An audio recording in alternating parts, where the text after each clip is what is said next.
Leonics. Introducing NODEX, Network of Decentralized Energy. NODEX Resort Application. Before the introduction of NODEX, energy and power comes from the powerhouses. And inside the powerhouses are diesel generators, which uses fossil fuels, which emits CO2 into the atmosphere.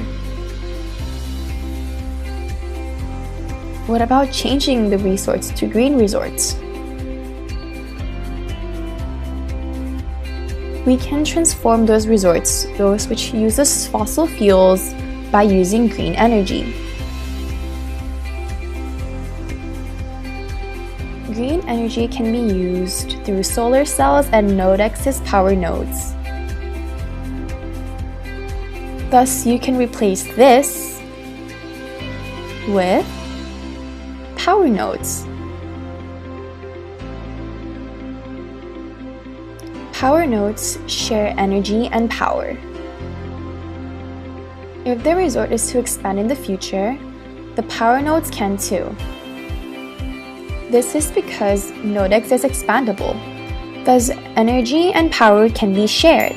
NODEX is also redundant. Therefore, power can be substituted or transferred by a neighboring node during emergencies. For more information on NODEX, visit us at worldwideweb.leonics.com.